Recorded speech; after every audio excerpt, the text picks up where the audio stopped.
Hello guys, this is your friend and we are back with a new fanfic. Which is what if Naruto was kidnapped by a female Sasuke during the Chunin exams part 1. And if you enjoy this fanfic then please press the like button and subscribe to my channel for more fanfic like this. And now let's start the fanfic. What happened to me? A young male thought as he drifted through a sea of blackness. Nothing was visible in any direction. It was just empty darkness and it was starting to send chills down the onyx-eyed boy's spine. Looking around, he began walking in a random direction, hoping he'd find something, anything that could help him make sense of what was happening to him. Then his memories began to come back to him. That's right, we were fighting that lady from Kusagaker. But, wait, clutching at his head, Sasuke groaned in discomfort. It was Orochimaru of the Sannin. I remember that much. But, what was that pain I felt? Did he bite me? Yes, this young man was very lost and confused. It was then that Sasuke saw a strange light in the distance. The color was slightly distorted, but he could make out shapes and sounds the closer he grew to the light. Upon reaching the light, he could see that the area beyond it was filled with all kinds of bright colors ranging from light pink to a neon green color. Stepping forward into the light, he was forced to shut his eyes as the light brightened considerably and blinded him. When the light died down, Sasuke looked around at his surroundings. The room he was in looked like his room back in the Uchiha compound. However, it was also very different. Whereas his room was dull and practically barren of life, this room was bright, well lit, and most importantly, girly. What the hell is all this? He asked, only for the voice he just heard to sound nothing like him. He imagined that if he was a girl, this is what he would sound like though. Looking down at his hands, Sasuke could see that his fingernails were painted, but more than that, they were very feminine in appearance. The real thing that got to him though were the large mounds attached to his chest. When he reached downwards to check and see if his package was still there, he felt nothing at all. No bulge of any kind, no ball sack, no, nothing. Instead, when he brushed his crotch, he let out a sultry sounding. Oh Cammy, what the hell is going on here? I'm a guy, damn it. I'm not some weird girl. He thought, clearly frightened by what was taking place. However, before he could make sense of it, he suddenly collapsed to the ground, all the strength leaving his body as he lost consciousness. What's going on? Forest of Death. As Sasuke slowly opened his eyes, the first thing he noticed was that he no longer felt any kind of pain. Rubbing the area where Orochimaru had bit him, he felt nothing out of the ordinary. Thank Cammy. I thought for sure that weirdo did something to me. It was then that he sat up and felt a certain something, or rather two somethings, jiggling on his chest. Looking down, Sasuke saw that he now had eyes widening in horror. He reached down to his crotch and patted it a couple of times just to be extra sure of what he was feeling, or rather what he wasn't feeling. No. No. This can't be happening. I must still be dreaming. That's right. Maybe if I pinch myself, ow. Sasuke exclaimed as she pinched her arm hard. Okay. I'm not dreaming. What the hell did that freak do to me? As Sasuke began to hyperventilate, Naruto soon came to as well and noticed immediately that Sakura and the others in the clearing were in danger. Without wasting a second, the blonde knucklehead disappeared from his spot and began to fight the Oto Genin. Despite his weakened state, Naruto was still making short work of them, thankfully. It seemed that his training was really paying off, which was a good thing, especially considering the state Sasuke was currently in. When Sasuke heard a familiar voice speaking to her, she looked to see Sakura looking at her in concern. Sasuke-kun, what in the world happened to you? You're a girl. Did that seal do this to you? She exclaimed as she moved closer to Sasuke. Wait, the seal's gone. That's weird. Do you feel okay, Sasuke-kun? The young, black-haired teen shook her head and began to cry. No, I don't feel okay, Sakura. This is all wrong. I'm supposed to be a guy, but now I'm a girl and it doesn't make any sense to me. And what is with these things on my chest? They're big and in the way. I don't like it, she exclaimed, clearly very upset. Sakura hugged Sasuke close and began to gently run her fingers through her fellow girl's hair to try and soothe her. I don't understand it either, Sasuke-kun. But I'm here for you, no matter what. Okay. And, the Pinkett blushed as she poked one of Sasuke's, causing the black-haired girl's body to shiver. Those are called, and from the size of them, I'd say you're probably a high C cup. I wish mine were that big. Sasuke scowled at her teammate. Is now really the time to be admiring my Okami? I have. What the? Reaching up, Sasuke cupped her and released a soft before quickly dropping them. What the hell was that? The Pinkett sweat dropped and patted Sasuke on the back. I should probably warn you that tend to be sensitive. As you just found out. But yours appear to be extra sensitive for some reason. I hate to say it, Sasuke-kun, but if you're stuck as a girl now, you're going to have to get used to them. It was at this point that they heard a loud screech and turned to see Ino standing at the entrance to the hollow, staring at the transformed Sasuke in horror. Sasuke-kun, no. This can't be happening. How am I supposed to help you restore your clan if you're a girl? This can't be happening. The 14-year-old Uchiha glared at Ino for that comment. Really? That's what you're worried about? Sighing softly, Sasuke slowly stood to her feet and looked past her to see how Naruto was doing. So the Dobi took them all out, Not bad. Sakura blinked a couple of times as she tried to process what was happening. Sasuke, the girl that was a total badass, was sitting with her while Naruto, this pathetic jerk, at least in her mind, had just taken care of the foes she had been trying to protect the two of them from all this time. It just didn't make sense to her. Everything that was right in her world was crashing down all around her and she didn't know what the hell to think anymore. Hand over your scroll and you can leave. They heard Naruto say. I don't want to have to kill any of you, but in order to protect those dear to me, I will. So leave your scroll and get lost. Sasuke stepped up next to Naruto and frowned down at the defeated Oto Genin. You sure about this, Dobi? What if they try to get revenge on us later? We should deal with them now while we have the chance. Before Naruto could say anything in reply, Kin, the Oto Kunoichi, spoke up. Why are you being kind to us? I don't get it. We just tried to kill you and your team. Naruto frowned at this and shook his head. Because, unlike most, I believe in the concept of mercy. I also believe in the concept of paying it forward. If I just go around killing every enemy I meet, they might never get the chance to do the right thing and change their ways. And if even one of you has a change of heart and decides to do something to better yourself, well, I'd call that a win. Dosu scoffed. Well, you're a naive fool then. We're not going to change just because you let us go. We have orders to kill Sasuke, and we're not going to just give up on that. The blonde sighed and shook his head in disappointment. I'd say you've already failed in your mission. If your leader is who I think it is, then you're in some serious trouble. Do you really think he'd forgive you for such a failure? Or rather, do you really think he sent you here to kill Sasuke? Zaku was the one to speak up this time. What the air you talking about? When Orochimaru-sama gives an order, we don't question it. We just comply. He wanted us to kill Sasuke, so that's what we're here to do. Sighing again, Naruto shook his head once more before he resumed speaking. You're clearly not the smart one in the bunch of you, are you? What about you, Mummy-san? Have you figured it out yet?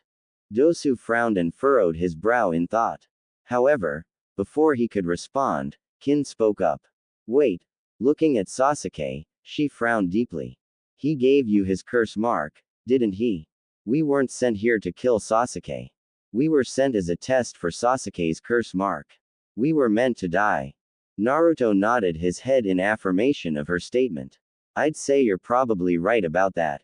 But I don't think Orochimaru meant for Sasuke to, well, turn into a girl. the whiskered 14-year-old said as he got a good look at Sasuke's new body. Yeah, I think Orochimaru ate up whatever he tried to do to Sasuke. I'll say, Kin said as she got a good look at the new Sasuke. After a moment though, she shook her head and walked up to Naruto, handing him her team's scroll. Thinking on it for a moment, the Oto Kunoichi leaned in and pressed her lips to Naruto's cheek. Thank you for being so nice. And with that being said, she hopped into the trees and left the area, leaving her teammates behind. As Naruto blushed and touched his cheek, Sasuke couldn't help but scowl. Mind out of the gutter, Naruto, she said, trying to snap her teammate out of it. We've still got an exam to finish after all. Nodding slowly, Naruto focused his gaze on the remaining two Oto genin. So what will the two of you do? He questioned curiously. None of your damn business. Zaku spat out before he got to his feet and proceeded to help Dosu up as well. I still say you should have killed us when you had the chance. Maybe so, but I stand by my decision. Now get lost. Scoffing, Zaku soon left the clearing with Dosu following right behind him. Once they were gone, Naruto turned to face the other Konoha genin with a smile. Thanks for helping us out, guys. Shikamaru shrugged, but offered him a lazy smile. No problem, Naruto. We're fellow Konoha genin, but more importantly, you're a friend. We weren't about to leave you guys to die at their hands. Choji nodded along with what his best friend had said before he popped a few chips in his mouth. Lee looked at Naruto and gave him a thumbs up and a bright smile. That was a most youthful fight, Naruto-kun. Hopefully we get to see you and your team in the final exam, he said before he leapt off with his teammates. Sasuke turned to Naruto and said, we still need the other scroll, Naruto. We should get going if we want to have any hope of making it through this exam. The whiskered blonde looked at Sasuke and frowned as he motioned towards her body. Are you sure you're feeling up to it, Sasuke? I mean, look at you. You're a hot girl now. Don't you need to take some time to get used to this new you first? The raven-haired Uchiha shook her head. Right now I'm more concerned with passing this exam. I don't know about you, but I want to earn the rank of Chunin. Even if I'm stuck like this for the rest of my life, I'll still become strong enough to kill Itachi and avenge my clan. After that, well, I hope to restore my clan, even if it has to be as a woman. I'd prefer to become a man again, but I'm determined to see my goals through no matter what. Well, regardless of what happens or if you can't return to your natural gender, I'll still help you, Sasuke. We're teammates and friends, right? Naruto asked with a kind smile on his face. The female Uchiha found herself blushing a bit as she slowly nodded her head. Why yeah, thanks Naruto. Smiling at his friend, Naruto patted Sasuke on the shoulder gently before he turned to Sakura. Sakura-chan, we need to get going. The pink-haired teen nodded slowly and thanked Ino for fixing up her hair. Afterwards, she joined her teammates and said, I'm ready. Let's go. See you guys in the final exam. Naruto said before he and his team hopped off in search of another team that they could battle. As they went along, Naruto was focusing his senses in an attempt to locate a team faster. One of the things that his teammates and sensei never seemed to appreciate was the fact that Naruto was a sensor. He could easily pick out another person from hundreds of feet away. Right now, however, he was more focused on a team that seemed to be lying in wait to ambush those that got too close to their location by the tower. Motioning for his teammates to stop, he pointed ahead of them, into a rather dark section of the forest. There's a team waiting just up there. I know you'd prefer to make the plans, Sasuke, so what do you want to do? Sasuke frowned as she thought about it. Where exactly are they, Naruto? Naruto pointed out 3 spots higher up in the trees. There, and there. They're above us right now, but I think if we split up and sneak up behind them, we might be able to take them out and collect their scroll. The problem is, we don't know the extent of their abilities or even who they are. Who they are doesn't matter. Everyone is to be treated like an enemy in these exams, Naruto. Now, let's split up and take these three down, Sasuke said before he took off to sneak around behind her chosen target. Sighing, Naruto rubbed the back of his head and nodded. She has a point, he said, though the fact that he now had to refer to Sasuke as a she was a bit disturbing. Sakura-chan, he looked at Sakura and pointed off towards one of the remaining two targets. You take that one. I'll get the other one, he said before hopping off. Left alone, Sakura fidgeted nervously for a moment before she steeled her resolve and hopped off to go and deal with her opponent. I hope I don't screw this up somehow. Later. Damn, I can't believe our luck. They didn't have the right scroll, Naruto exclaimed out of frustration. Now what? Before he could finish his sentence, they heard a scream coming from nearby. Looking at one another, the party of three dashed off in that direction to see what was going on. Upon reaching the area where the scream originated from, they spotted a red-headed girl under attack by a rather large bear. Without waiting for his teammates, Naruto leapt down and kicked the bear hard in the side of its head right as it was charging towards the glasses-wearing girl.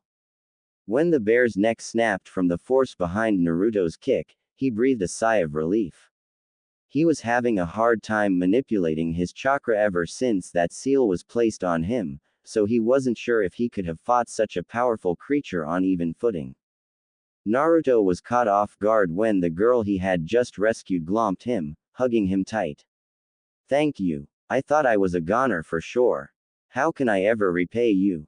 Blushing a bit, Naruto hugged the girl back and began to gently rub her back to try and soothe her. You're okay now. My name is Naruto Uzumaki. What's yours? The girl blinked in shock at that before looking into his eyes. Uzumaki. Really? My name is Karen Uzumaki. I didn't think I'd ever find another Uzumaki. Sakura and Sasuke dropped down next to them.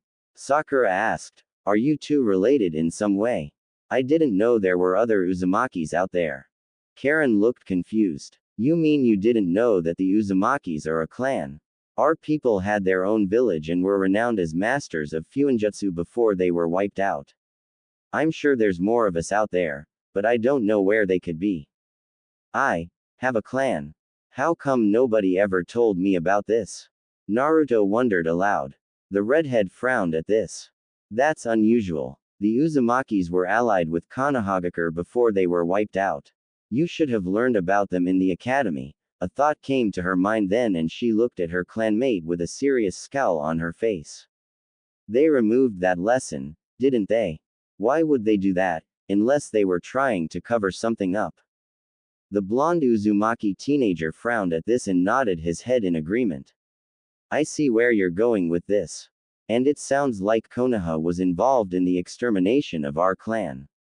I don't like it, but it sounds plausible. Sakura frowned and looked at her teammate. Why would Konoha try to kill off one of its own allies, Naruto? There's no way they're involved in something like that. To even think otherwise makes me question your loyalty to Konoha. Naruto frowned at her and shook his head. Sakura-chan, you have no idea what this village has put me through.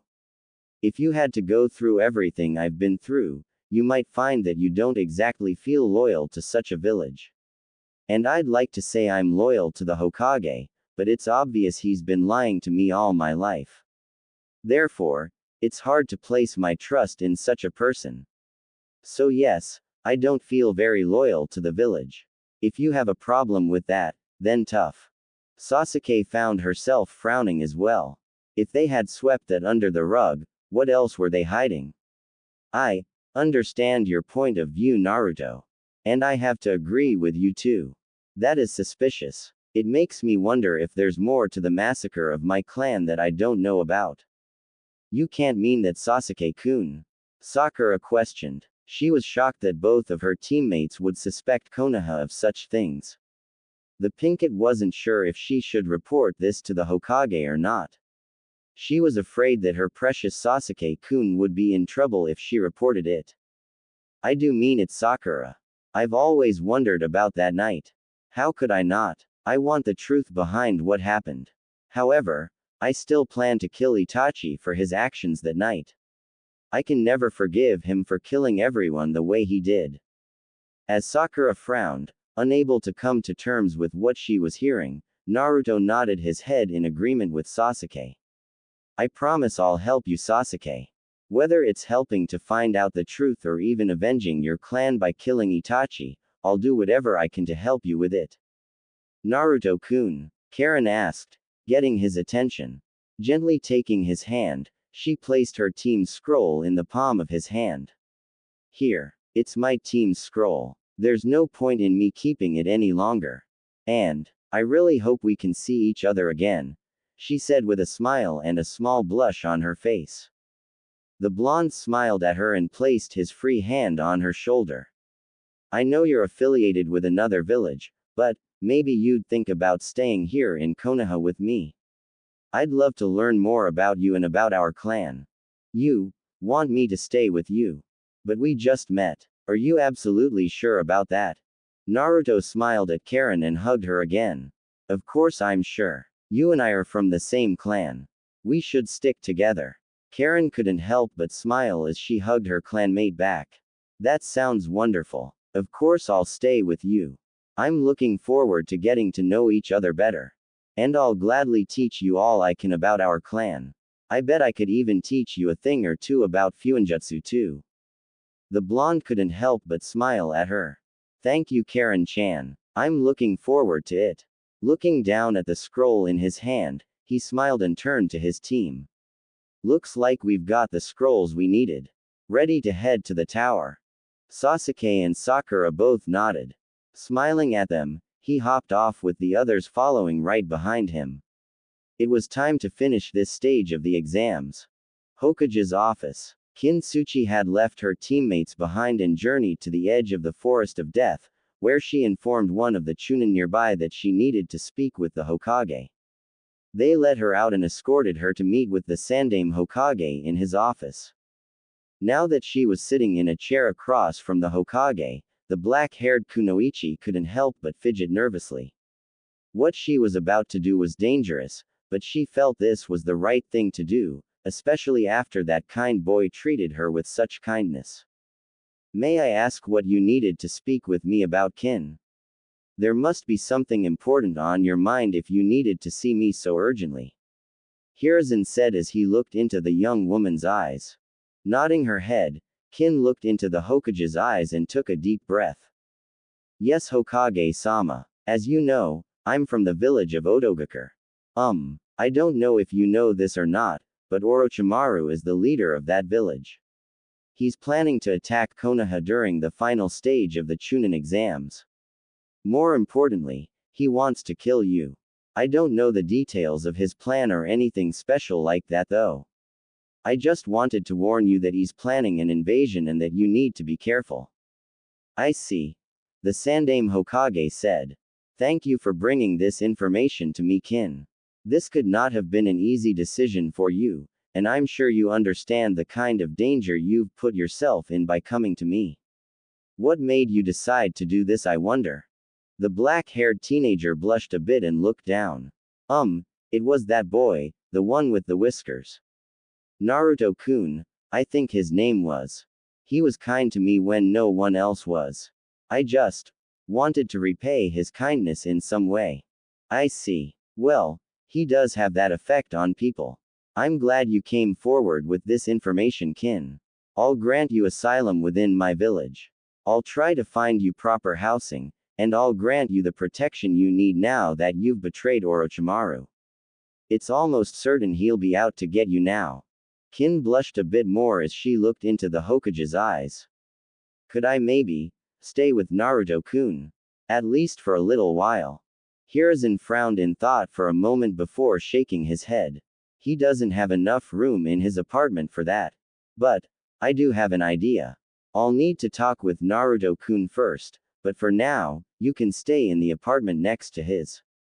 I'll ensure that you're protected at all times, so you should have no reason to worry, he promised. Thank you, Hokage-sama. I truly appreciate it. And I'm looking forward to getting to know Naruto-kun better, she said honestly. Naruto M-boy, you sure are a lucky young man. Hiruzen thought, finding the whole situation to be quite amusing. Forest of Death. Tower.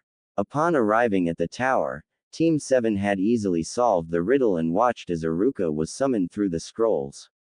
When he saw Karen with them, Iruka was initially confused, but he quickly shrugged it off and explained the meaning of the riddle to them. After he had finished speaking, Naruto said, Iruka-sensei, I need to see the Hokage. It's important. Frowning at this, the Chunin instructor nodded slowly. Alright Naruto-kun, I'll inform Hokage-sama that you need to see him right away. Expect a visit from him soon. For now, go find your room and rest. I'm sure you've been through quite a lot already, he said before disappearing in a body flicker to quickly make his way to the Hokage Tower. After Team 7 found their room, Naruto decided to explore the tower with Karen while Sakura opted to stay with Sasuke. Once the two Uzumakis had left the room, Sakura turned to face Sasuke and said, Sasuke-kun. How are you feeling? Sasuke sighed and shook his head. Honestly, I have no idea how I'm supposed to be feeling right now. I'm glad we got through the second stage of the exams, but at the same time, well, look at me. I'm a girl now and I'm fearful that I'll never be able to return to my original gender. How am I supposed to restore my clan like this? Sakura found herself blushing and looked away from him. Sasuke-kun, you can still restore your clan. It would just be in a, different way. A way I can't help you with anymore. When Sasuke realized what Sakura was implying, she blushed deeply and buried her face in her hands. Oh Kami. That's freaky as hell to think about. Sakura could only nod in agreement with her teammate. If it helps any, I'll be here to support you every step of the way. No matter what happens, you'll always have me. Sasuke could only nod in thanks for that before she laid back on the bed, resting her head against her pillow. Thanks Sakura. Wait. Something came forward in her mind, a memory of something Naruto said in the Forest of Death. Did Naruto call me hot? Is he attracted to me? The pinkette blinked at that before she put a finger to her chin and tried to remember that experience. After a moment, she blushed and nodded her head.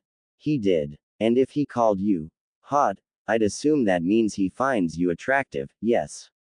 That's just freaky to think about though. Sasuke could only nod in agreement as she closed her eyes to try and get some rest. Naruto and Karen.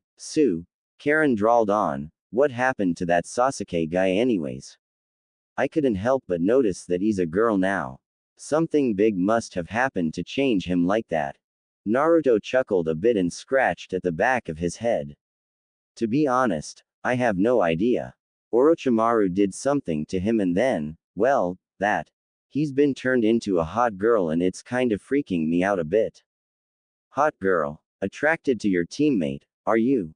How interesting. Karen teased. When Naruto made a disgusted face, the redhead couldn't help but giggle cutely. I'm only teasing you Naruto-kun. Besides, I know you're more attracted to me, she teased with a wink. Naruto blushed at that and scratched at the tip of his nose. Well, you are attractive Karen-chan. And you're really nice. How could I not be attracted to you? Blushing a deep shade of red, Karen looked away before she shyly reached over and took Naruto's hand in hers. Thank you Naruto-kun. You're very sweet, she said. The blonde couldn't help but continue blushing as he gave her hand a gentle squeeze. Thank you. And you're welcome. I really am looking forward to spending more time with you Karen-chan. You're an interesting person and I want to learn all I can about you. Karen couldn't help but blush a bit more and giggle to herself. You really are very sweet, aren't you Naruto-kun? I bet you've got a wonderful girlfriend, don't you? Naruto sighed and shook his head. Nope. I wanted Sakura-chan, but she wants nothing to do with me. I don't think anyone would ever want to be with me. At least not in this village, he said with a shrug of his shoulders. I'm used to it though. It's But what can I really do? The glasses-wearing kunoichi frowned and turned to her clanmate. Taking a moment to think on it, she leaned in and kissed him on the cheek. Well, if no one in the village is interested in you, then they're fools. You're a good person and I think you'd make quite the catch. Maybe you should look for someone not from your village instead. You never know who might take an interest in you, Naruto-kun, she said honestly. Naruto blushed at her actions and her kind words. Looking at his red-headed friend, Naruto couldn't help but give her a warm smile. You know, maybe you're right. Thank you, Karen-chan. As Karen went to say something in response, they heard somebody speaking to them from behind. Ah, there you are, Naruto-kun. I've been looking for you.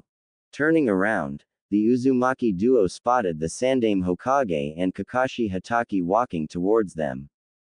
Naruto was so tempted to scowl at the both of them and curse them to hell, but he refrained from doing so. The Sandaime had been lying to him all his life, and that didn't exactly earn him any points in Naruto's book. Kakashi, on the other hand, was a lazy jackass that didn't take training his genin team seriously. And yet he had signed them up for these exams, expecting them to make it through on guts alone practically. If Naruto hadn't trained on his own and pushed himself so hard, he doubted he would have survived this long. Still, despite everything, Naruto had some things he needed to discuss with the Sandaime. Hokage-sama, he said respectfully. My team encountered Orochimaru in the Forest of Death. He beat us quite easily before placing a curse of some kind on Sasuke. On top of that, he used some kind of seal on me that's screwing with my chakra control. Here, take a look. Naruto said as he lifted up his shirt and revealed his seal to the Hokage. Think you can help me out, Hokage-sama? Frowning at the seal before him, the Sandaime walked forward and prepared to remove the extra seal that had been placed on Naruto. This is going to hurt a bit, Naruto-kun, so prepare yourself, he warned before he slammed his fingers into Naruto's gut and made a twisting motion, almost as if he was unlocking something. When the extra seal disappeared, Naruto breathed a sigh of relief as he felt unrestricted access to his chakra again. Thanks, Hokage-sama, he said gratefully. Now, as for Sasuke, whatever seal was used on him is gone. But he's been transformed into a girl. I don't know if it's permanent or what, but I don't think Orochimaru meant for that to happen. It's very strange. Kakashi's visible eyebrow rose, showing his curiosity about the situation. The Sandaime, on the other hand, was far more concerned by what he had just heard. Naruto-kun, take me to your room. I need to see this for myself. As you wish, Hokage-sama, Naruto said, shrugging his shoulders as he and Karen walked ahead of the Hokage, their hands still linked together. When Kakashi noticed this, he couldn't help but smirk to himself. Looks like Naruto-kun's found himself a little girlfriend. How cute. After a short while, they arrived at Team 7's room and entered. Naruto and Karen sat side by side on one of the beds while the Sandaime and Kakashi remained standing, simply staring at Sasuke in shock. So you really have been turned into a girl. Huh, that's pretty strange. Kakashi said in amusement. As Sasuke scowled at Kakashi, the Sandaime approached Sasuke and began to look him over with a curious gaze. Where were you marked, Sasuke? The Uchiha sighed and reached up to point at where Orochimaru had bit him. Right here. But nothing's there now. So what do you think, Hokage-sama? Am I going to be stuck like this for the rest of my life? Hiruzen looked at the area Sasuke pointed to and frowned. There was no seal there. The damn thing had disappeared. Looking into the young woman's eyes, the Hokage frowned and shook his head. I don't know for sure, Sasuke, but if I had to fathom a guess. Yes, you're stuck like this. I don't think there is a way to change you back. Whatever happened with the curse seal has caused you to fully transform into a woman. I'm sorry. I wish I had better news for you, Sasuke. If it helps, I can have Jiraiya-kun have a look at you the next time he's in the village. I would really appreciate that, Hokage-sama. Sasuke said, sounding awfully depressed about her situation. But if I'm stuck like this, I really want Orochimaru to pay for it. This isn't how I pictured my life going. I mean, just look at me. I've got these big now and I don't have my anymore. Instead it's all changed and I'm not sure how any of this works. I don't know what a girl is supposed to act like or anything either. So I'm confused and freaking out and I don't like it. Karen frowned at Sasuke. There's no reason to worry about how to act, Sasuke-san. Just be yourself. It's okay if you don't act like a typical girl. We're all different and there's no one right way to act. As for you might want to look into getting some comfortable bras, because those are going to end up hurting your back if you don't get some support for them. The raven-haired Uchiha went wide-eyed and shivered. A bra? Oh Kami, I have to wear a bra. What about underwear? And do I have to dress like a girl too? Hiruzen sighed and patted Sasuke's shoulder gently. It might be more comfortable for you if you did. I'm sorry to say it, Sasuke, but if you're stuck like this, you might as well get used to it rather than fight it. When Sasuke began to cry seconds later, Naruto got up and walked over to his friend and wrapped her up in a hug. It was awkward, especially when Sasuke buried her face in his chest and just sobbed, but he just continued to hold her until she eventually cried herself to sleep in his arms. Laying her down on her bed and tucking her in, Naruto released a soft sigh and looked at the Hokage. She's been through a lot. I'm certain she'll be fine for the final exam though. Just need to give her some time. Nodding his head in understanding, Hiruzen looked at Naruto for a moment before releasing a sigh. Naruto-kun, after the next stage of the exams, we need to have a talk. It's about something rather important. Alright, that sounds like a good idea to me. I had something else I wanted to talk to you about too, so that works for me. Naruto said. Hiruzen was curious to learn what it was Naruto wanted to talk to him about, but decided to shrug it off for now. Turning to face Karen at this point, the Sandaime raised a curious brow and asked, "And who might you be, young lady? I would have figured you'd be with your team." Karen frowned and shook her head sadly. "My teammates were killed in the forest, Hokage-sama. I'm the only one left. Naruto-kun saved me and I've decided to stay with him. After all, we're from the same clan. We should stick together, right?" she asked, looking hard into the Hokage's eyes, as if daring him to say something to the contrary. Hiruzen's and Kakashi's eyes widened at hearing this. Looking into one another's eyes, the two of them quickly realized that this is probably what Naruto wanted to talk to them about. What are the odds that he would have run into another Uzumaki in these exams? Damn, Hiruzen thought. I was hoping to keep him in the dark about his clan for a little while longer.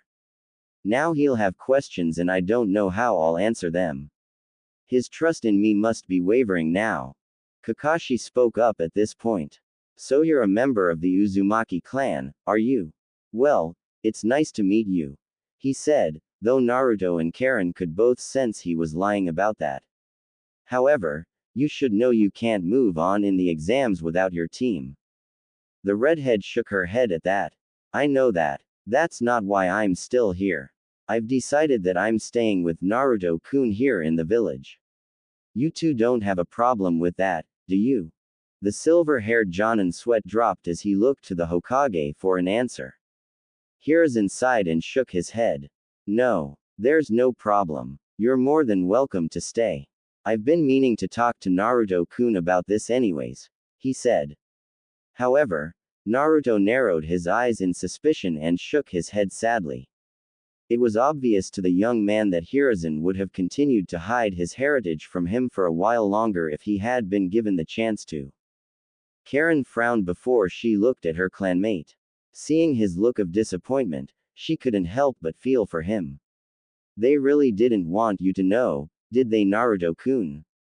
She thought sadly. Turning to the Hokage, she offered him a fake smile and said, "Thank you, Hokage-sama. I'm looking forward to my new life in Konoha." Hiruzen nodded his head slowly. Good to hear. I have to get going now though. It was nice meeting you, Karen, he said before leaving the room. Kakashi looked between Naruto and Karen for a moment before releasing a sigh and leaving the room without saying a word. Once they were gone, Karen asked, "Wow.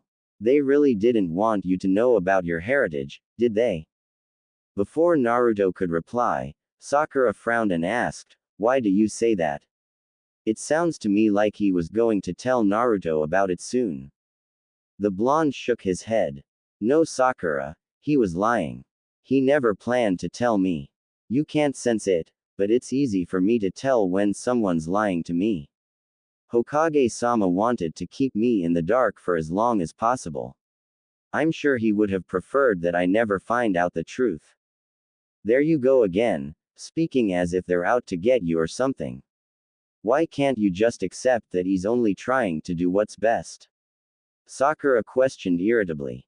Both Uzumakis scowled at Sakura and shook their heads in disgust. How is keeping Naruto-kun in the dark what's best for him? He deserves to know the truth about who he is and what his clan was capable of. Imagine if you were in his position. Wouldn't you want to know about your heritage? To know that you had people out there like you? Before Sakura could respond, Naruto continued from where Karen left off.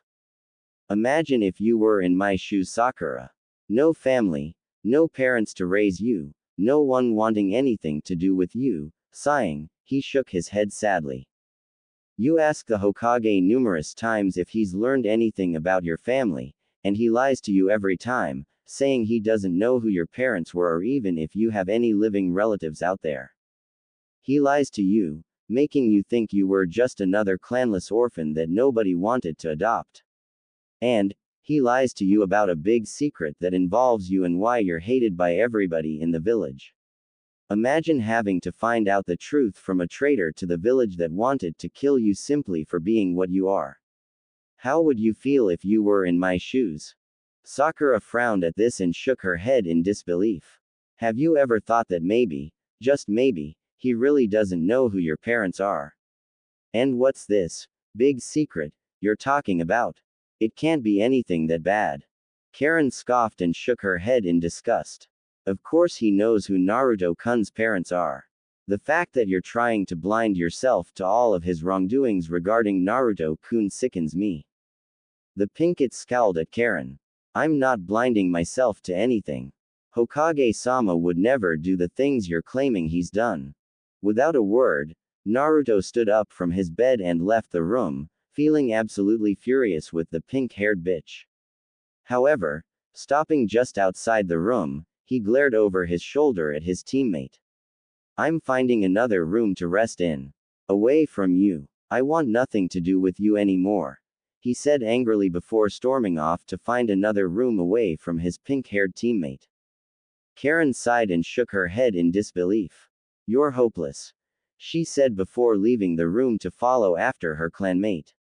Upon catching up to him, she gently grabbed his hand and gave it a light squeeze. Are you going to be okay, Naruto-kun? Naruto released a soft sigh and shook his head. Can't believe I had a crush on her for so long. She really doesn't think much of me, does she? The redhead frowned at that. I'm sorry she was like that to you.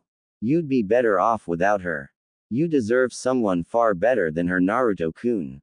The whiskered 14-year-old smiled at Karen and turned to face her. Thank you, Karen-chan. I appreciate that, but like I said before, I just can't see anyone being interested in me like that. Frowning at him, Karen took a moment to think on what she should say or do to help her clanmate. After a moment, she sighed and leaned in, capturing his lips with hers in a sweet, loving kiss. When they parted, they were both blushing quite a bit. Well, if no one else can see how wonderful you are, then maybe I'll take you for myself, she said with a wink.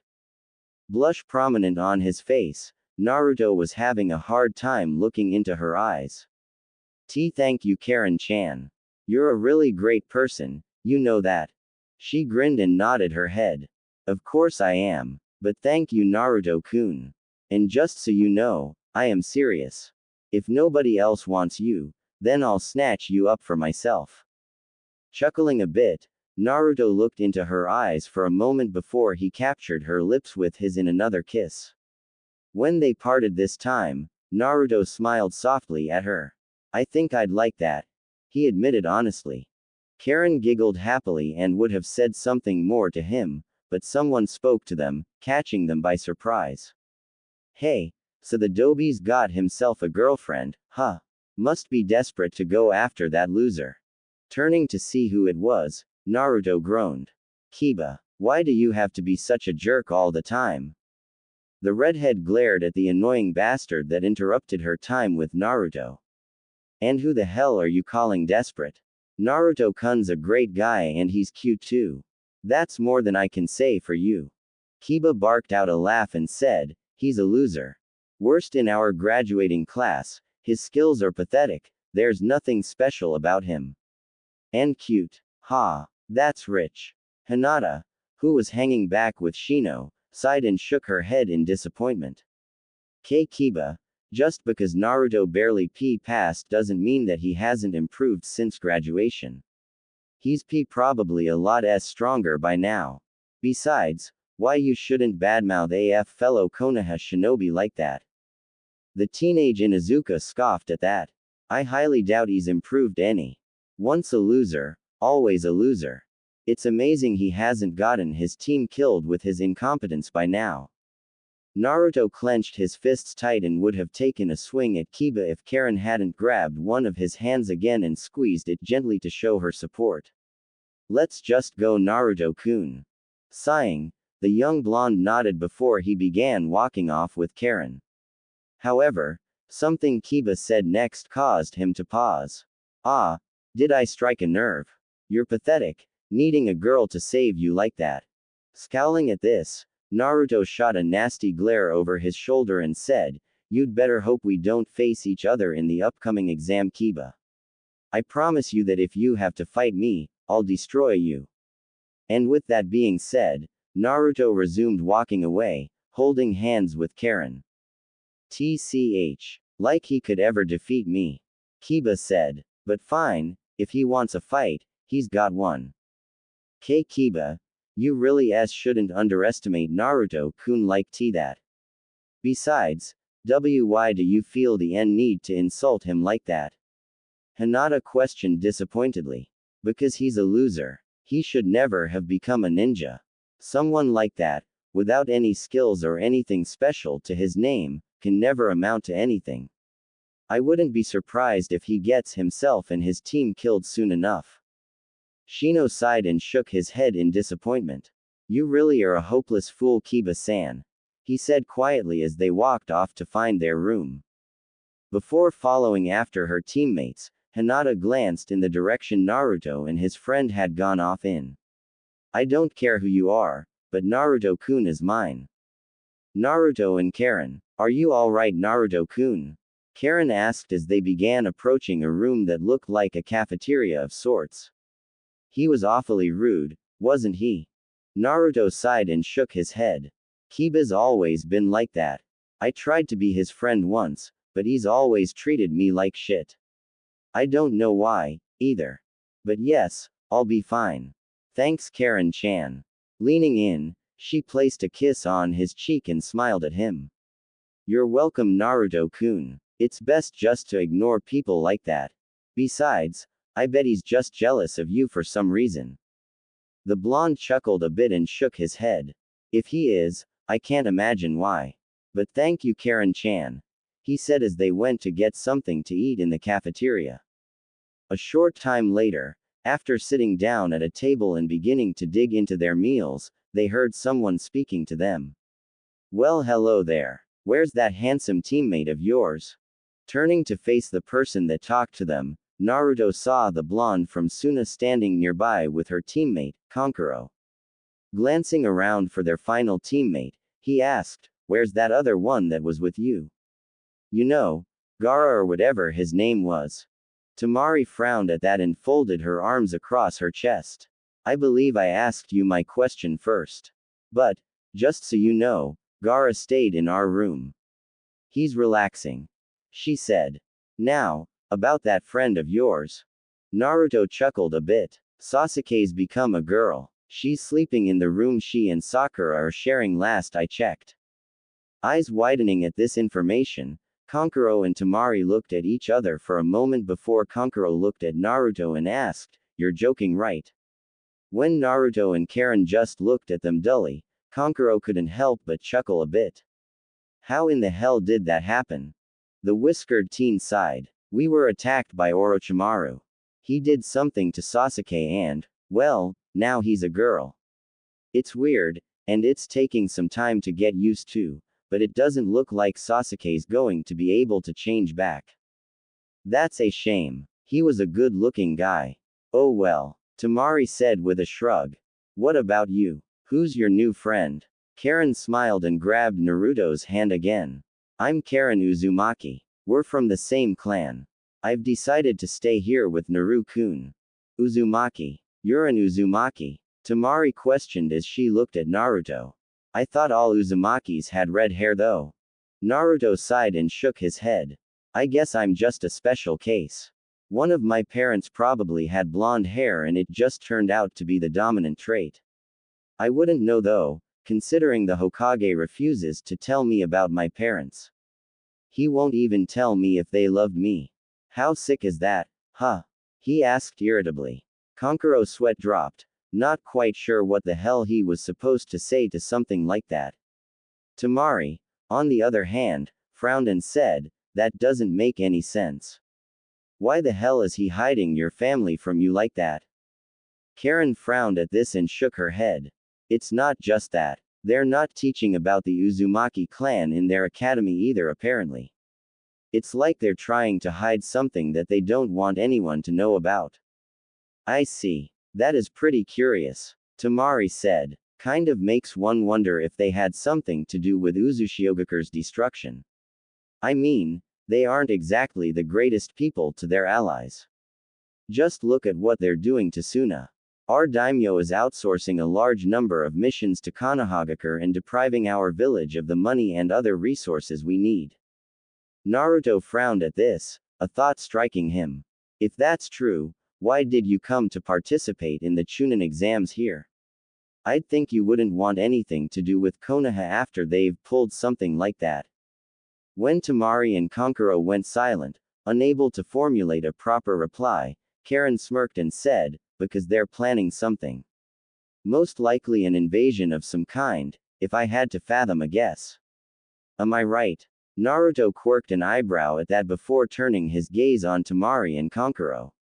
When they didn't deny it, he chuckled a bit. Yeah, good luck with that.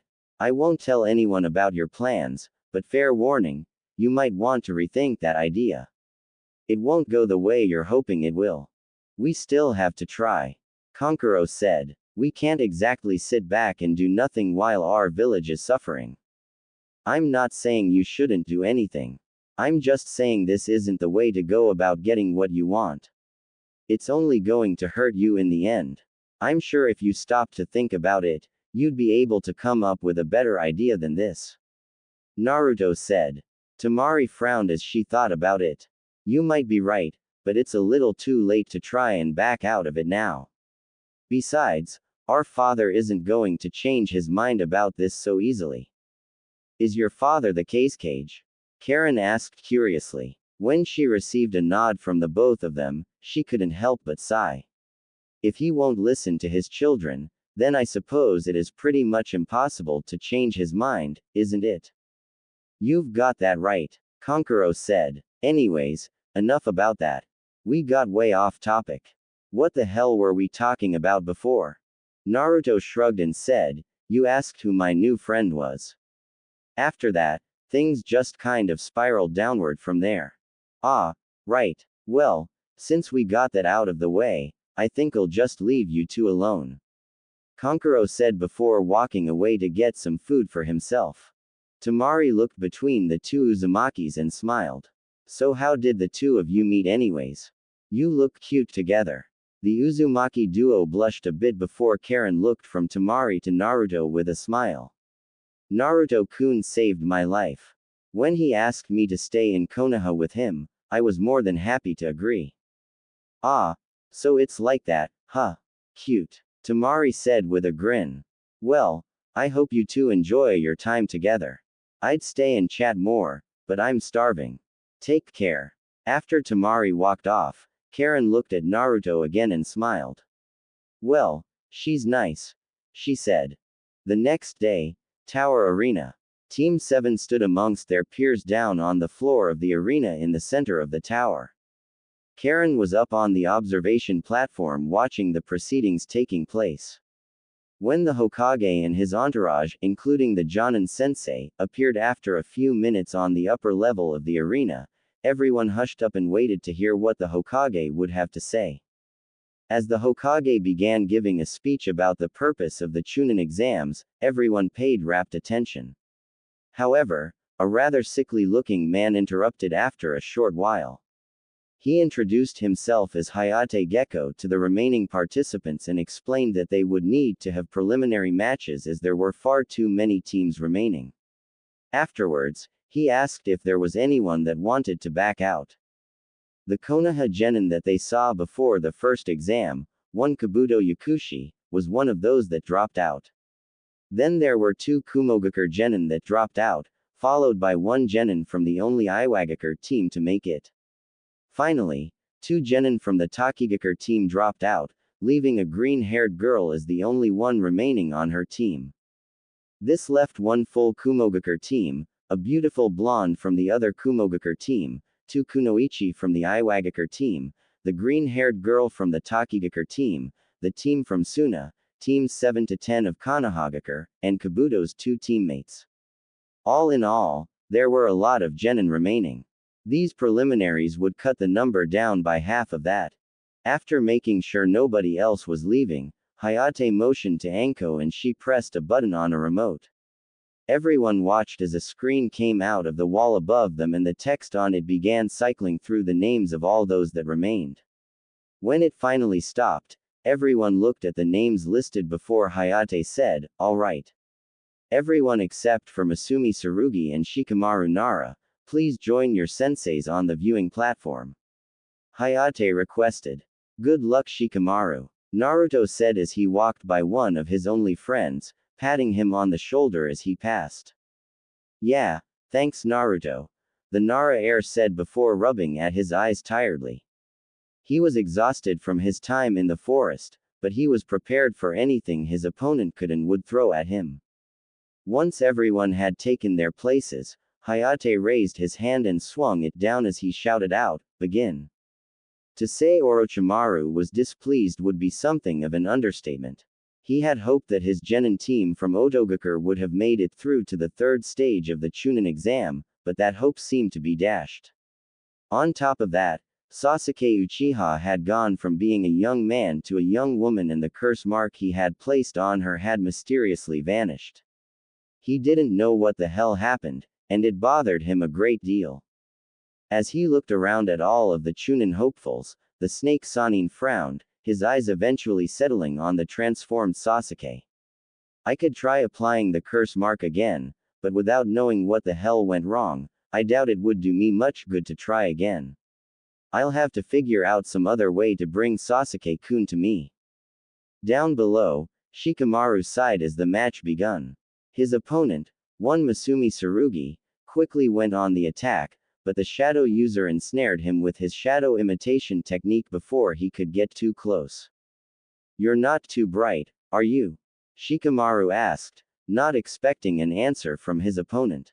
"I suggest you surrender now," he said before moving his hand down his right leg, forcing his opponent to reach down with his left hand to the kunai holster strapped to his leg.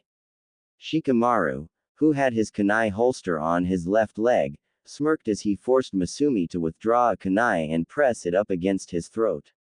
"Give up, unless you'd like to kill yourself. I don't really want to take things that far, but if you push your luck, that's how this is going to go down." Masumi scowled angrily at Shikamaru, furious that he had been bested so early into the fight.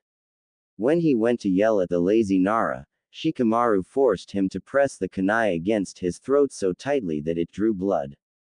Gulping, he shot a glance at the proctor, Hayate Gecko, and croaked out, I give. I surrender." Shikamaru smiled and began to walk off after being declared the victor of the first match. It was a short one, but he'd have it no other way.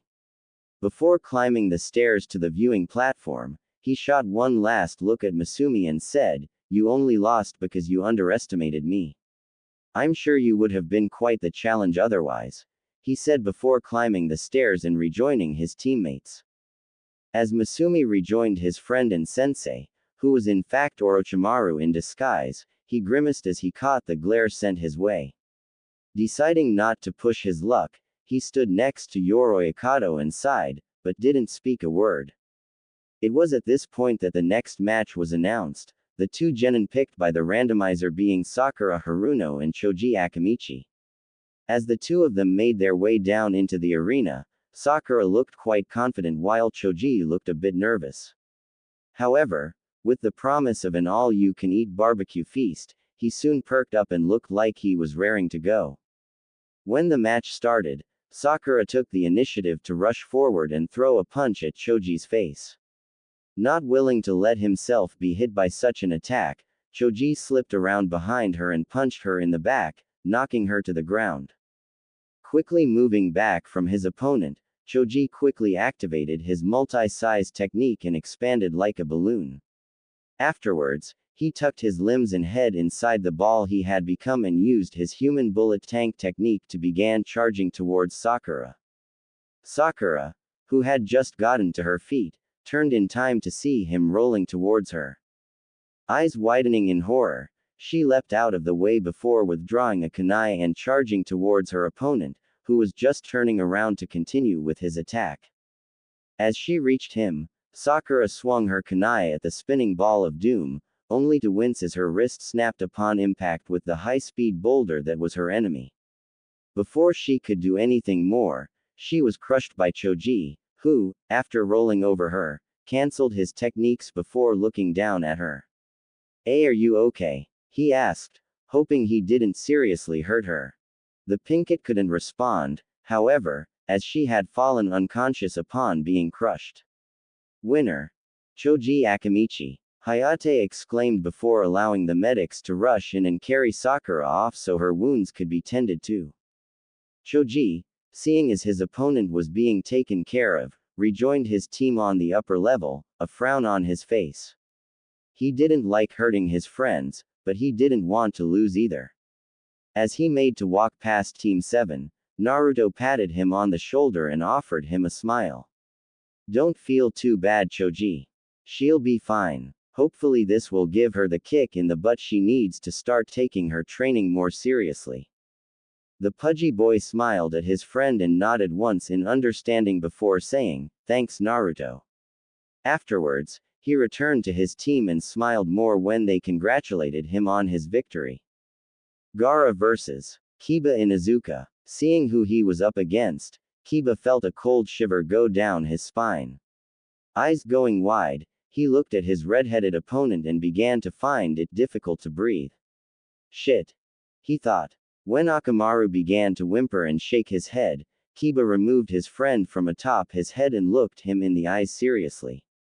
"Akamaru, buddy, what should we do, huh?" Akamaru barked a couple of times and shook his head. Kiba, nodding in understanding of his friend, quickly raised his hand and said, "Proctor, I forfeit. I'm not looking forward to dying today. That and I don't want to risk losing Akamaru to some crazed psychopath." Gaara did not look pleased at this declaration, but rather than say anything, he returned to his team and began to scowl, clearly displeased at not getting the chance to feed his mother the blood she so desired. Hayate couldn't help but admit to himself that Kiba made the right decision. Turning his attention back to the randomizer, he waited patiently for it to stop on the next two names. This time it showed the names Rock Lee and Omoi. Lee cheered excitedly at the fact that he was finally up and leapt down to the arena below. Omoi, on the other hand, didn't look too pleased as he joined his opponent down below. "I hate such energetic people," he thought with a sigh. As soon as the proctor announced for them to begin, Omoi was quick to draw his sword and bring it up to block Lee's punch. The strength behind his punch, however, caught the Kumo shinobi off guard. Quickly leaping back, away from Lee, Omoi eyed his opponent carefully. This guy's strong. If I'm not careful, he could break my sword. When Lee dashed towards him again, the Kumo ninja charged Raiden-natured chakra through his blade and swung at Lee's midsection. Lee, seeing the danger such an attack could pose, stopped his charge and dodged by leaping back a couple of feet. However, as he was doing so, he could feel the electricity spark off the blade and strike his arm, causing it to go numb. Frowning at this, the Konoha genin waved his arm about a few times to try and get the feeling back. Don't bother. My technique allows me to shock your nervous system and affect your mobility. You were lucky to avoid the worst of the damage, but your arm's going to be useless to you for a while. Omoi explained. Lee frowned as he looked at his opponent with a cautious gaze. Omoi's technique would be troublesome to deal with, but he was confident that he could get around that particular defense. Before he could say or do anything more, however, he heard his sensei, Might Guy, shouting at him to take them off. Looking up at his sensei, he was about to ask if he was sure, but the very moment he looked away, Omoi struck, slashing diagonally from Lee's right shoulder down to just above his hip on the left side of his body, sending Raiden chakra coursing through his opponent's body. Everyone watched as Lee fell to his knees, his body spasming while blood leaked from his fresh wound. Damn, that doesn't look good. Naruto thought to himself as he watched his senior genin struggle to try and stand to his feet. When he collapsed face first onto the ground at Omoi's feet, his body refusing to listen to him, Lee let out a groan from the sheer frustration he was feeling more than from the pain. Not willing to give his opponent a chance to continue, Omoi pressed his blade against the Konoha genin's throat and said, "Yield, Lee-san. I don't want to kill you, but if you push your luck, I will. Even though it might agitate your sensei and cause him to hate me so much that he seeks me out on the battlefield somewhere down the line and we get into a big clash that tears up the landscape and..." "Shut the hell up already, Omoi." The redhead on his team shouted at him, tired of his rambling. Blinking a couple of times, Omoi shot a quick glance over his shoulder and nodded slowly in response. Looking back down at Lee, he frowned as he watched the green-clad genin struggling to move. Omoi went to say something, but Lee's sensei shouted down at him, "I'm sorry, Lee. Please don't push yourself anymore. It would be most unyouthful to see your life snubbed out before you truly get your chance to shine." Lee managed to turn his head to look at his sensei, seeing how serious he now looked. Sighing, the black-haired youth looked at Omoi's feet and said, I give up. Sorry, Guy sensei. I let you down." Omoi breathed a sigh of relief as he sheathed his sword and returned to his team. Meanwhile, Rock Lee was carried out on a stretcher by the medic nin so they could get to work healing him. Once they were out of the room, the randomizer started up once again. Yoroi Ikado vs. Hinata Hyuga. As Hinata was preparing to go down into the arena, she overheard Neji talking and frowned to herself as she heard what he was saying. If she's smart, she'd forfeit now. It's her fate to be a pathetic nobody, a loser. Why try to fight her fate? When Hinata looked about ready to cry, her sensei patted her on the shoulder and smiled sweetly at her. "Give it your best, Hinata-chan. You'll do great." Thanking her sensei, Hinata made her way down to the arena floor and stood across from her opponent. "If you were smart, you'd quit now, little girl," Yoroi said. "If you don't, I'm likely to kill you." Shooting a glance up at her team and then to Neji, Hinata looked quite uncertain and began to fidget in place. However, she heard someone shout something and looked to see who it was. "Naruto-kun. Hey, you with the butt for a face." Naruto shouted, pointing at Neji. "I heard what you said. Hinata's gonna wipe the floor with this punk. Fate doesn't decide jack about anything. But if you truly believe fate is what controls us, then perhaps I should start calling you Fate's bitch. How about that, huh?" Neji looked furious at hearing this and was about to charge Naruto before he felt a strong hand clamp down on his shoulder. Looking into his sensei's eyes, he watched as Guy shook his head, a deep frown on his face. Scoffing, Neji turned his attention back down to Hinata and said, I guess you losers have to stick together. Good for you. The whiskered blonde looked at Hinata and said, mop the floor with this guy Hinata. You're strong. I know you can do it. Hinata smiled, glad to hear her crush cheering her on. Turning to face her opponent, she took the opening stance of the gentle fist taijutsu style and activated her Byakugan, preparing to fight and, more importantly, win. Once the match begun, Yoroi smirked at his opponent and decided to mock her a bit more to try and get rid of her newfound confidence. So the little girl's grown a bit of a backbone. It won't be enough. You're just a pathetic little coward who couldn't fight her way out of a wet paper bag. I'm going to enjoy tearing you down. With that being said, Yoroi dashed forward and attempted to grab her by the arm, but she slipped around to his side and, in the process of doing so, struck numerous points on his outstretched arm. As his arm went limp, he scowled and swung his other arm in an attempt to punch Hinata in the face. Once again, the Hyuga heiress dodged the attack, this time by ducking below it, allowing her to counterattack with a fierce palm thrust to his chest, sending a burst of chakra through her palm on instinct. When her opponent collapsed to his knees and then fell to his side, his eyes boring up into hers before they quickly lost their light, her eyes widened in horror at what she had just done. No. I'm sorry. I didn't mean to, she stuttered out in denial of what she had just done. No. She screamed as she collapsed to her knees, clutching at her head and shaking it rapidly. I'm sorry. I'm sorry. I'm sorry. Kurenai was quick to jump down and wrap Hinata in a warm embrace, whispering soothing words to her and trying to help her through the trauma of her first kill. She knew she should have blooded her genin earlier on a proper mission, but part of her wanted to let Hinata keep her innocence for a while longer. When she entered her team into the Chunin exam, she never thought something like this might happen, and now that it was. Well, she just wanted to be here to help guide Hinata through the process. Helping Hinata to her feet, the Genjutsu mistress guided her back up the stairs into her team. As they were passing Team 7, Naruto reached out and placed a hand on Hinata's shoulder. Hinata, it's going to be okay. It was just an accident. We know you didn't mean to. Of course she meant to. All main branch Hyuga are that way. They're monsters that think they can do whatever they want and get away with it simply because they're superior. Pa, Neji interrupted, disdain clear in his tone of voice.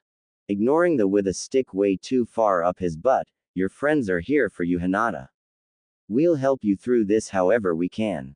I promise. Naruto said, choosing to ignore Neji's rude comments. Hinata looked at Naruto for a moment before clinging onto him and sobbing, her tears soaking his shirt. Naruto was shocked at first, but he quickly wrapped his arms around Hinata's back and began to pat her on the back gently.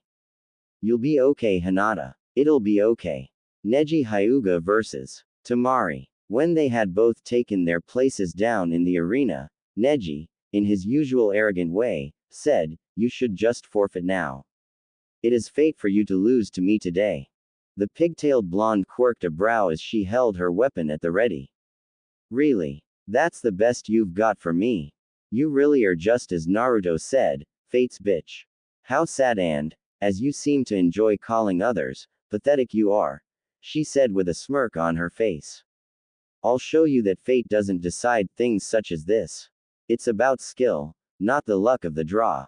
Neji clenched his fists and activated his Byakugan, narrowing his eyes in anger towards the girl for daring to mock him. As soon as the match began, he rushed forward, intent on closing off her tenketsu and perhaps even killing her for what she said. However, as he drew closer, she opened her fan and unleashed a futon technique at him, forcing him to take evasive maneuvers to avoid taking damage. Temari knew that if her opponent got in close enough, he'd become far too dangerous to handle. So, utilizing her futon techniques, she kept him at bay while trying to formulate some kind of plan. From the looks of it, He didn't know a few of the more important techniques that his clan was famous for, and she was grateful for that. If he knew even just the 8 trigrams palms revolving heaven technique, that would make this match much harder. Though at the same time, it would probably wear him down with each usage, so she could have used that to her advantage, she supposed. After a few brief moments, Tamari saw an opening and quickly dashed forward, closing her fan and swinging it with as much force as she could, slamming it into Neji's stomach and sending him flying backwards, tumbling end over end. Before he could recover from the blow, she unfurled her fan again and swung it, once more releasing a great sickle weasel technique, causing blades of wind to tear into her opponent's flesh and causing him to scream out in agony. Once her technique had finished, she saw Neji struggling to rise. Stay down or I'll do worse to you. Just forfeit already. Neji struggled to stand up, his wounds bleeding and his eyes holding a cold fury to them that shook Tamari just a bit. I will not lose to a weakling like you. It's my fate to win here today. You're just some pathetic bitch from a weak village. Before Neji could continue, Tamari unleashed another attack on him, tired of hearing him speak nothing but insults to her in her home. Neji barely managed to roll out of the way of the attack, but he wasn't prepared for the follow-up strike when she slammed her closed fan into the side of his head, knocking him out from the force of the blow. Once she was declared the winner, Tamari looked up at Might Guy and scowled. You know, normally I wouldn't lecture someone like this, but in this case, I'm going to. You really need to work on his attitude. You absolutely cannot allow him to continue being such an arrogant douchebag. Whatever you've been doing so far hasn't worked, so think of a new approach and get through to the prick, she said before rejoining her teammates. Guy sighed and nodded his head sadly. Neji, my foolish pupil. She is right, I've been far too lenient on you and that is most unyouthful of me. Yugito ni versus Kuratsuchi. As Yugito and Kuratsuchi made their way down into the arena, the Kyuubi decided to rear its ugly head and began speaking to its container. Hey, so the Nibby's container is up now, is she? Make sure you watch this match carefully, brat. That blonde houses my sister, the Nibby. I refuse to have you lose to her if you face her in the finals. Of course, you still have to survive these preliminary matches, don't you? Blinking in shock at this, Naruto looked down at Yugito as he replied to the Kyuubi. Does that mean you're willing to help me out a bit, Kyuubi? 'Cause I'll be honest, I could probably use the help. Kami knows I haven't been given the kind of training I so desperately need. Best I've got is my shadow clones and my sloppy taijutsu. He admitted somewhat shamefully. You make a good point. People have been rather biased against you because of me. Tell you what, you make it through the preliminary round and I'll see about cooking up a training program for you to follow. I might even teach you a technique or two if you're well behaved. Kyuubi remarked, deciding to throw his prison a bone, so to speak. For now, pay attention to the fight so you know what to expect from her. I guarantee that she'll win this fight. Might not be the easiest fight in the world for her to win, but Nibby's container's tougher than she looks. Gotcha. And thanks Kyuubi-sensei. Naruto replied as he paid close attention to what was taking place in the arena. Cutting the connection, Kyuubi released a sigh and shook his head. I'm not your sensei yet, brat. Don't go getting your hopes up. He thought to himself silently. As soon as the match began, Kuratsuchi flew through a few hand seals before spitting out globs of lava, of all things, that sailed towards her opponent like bullets from a high-powered rifle. Yugito nimbly dodged each one before bringing her hand up to her lips and spat out a tiny blue fireball that took the form of a mouse. As it multiplied and grew ever closer to Kuratsuchi, the Iwa Kunoichi scowled and quickly created a wall made of earth using one of her Doden techniques that blocked the mouse fireballs. This turned out to be something of a mistake, because as soon as the wall was destroyed by the numerous explosions happening all at once, Yugito burst through the cloud of dust, swinging her claws at Kuratsuchi's face. Eyes widening in horror, Kuretsuchi quickly brought up her arms to shield herself against the attack, only for the claws to leave bloody scratches in their wake on her forearms. Grimacing in pain, the Aiwa Kunoichi lashed out with a kick that connected with Yugito's stomach and sent her skidding backwards along the ground from the force of the blow. Now that she had a bit of space between them, the pink-eyed Kunoichi quickly flew through hand seals before slamming her hands to the ground and calling out, "Magma River." Almost immediately afterwards, the floor in front of her seemed to cave in as it was transformed into a pit of lava. Yugito, quickly realizing the danger of such a technique, decided to go for broke and activated the initial stage of her Biju cloak.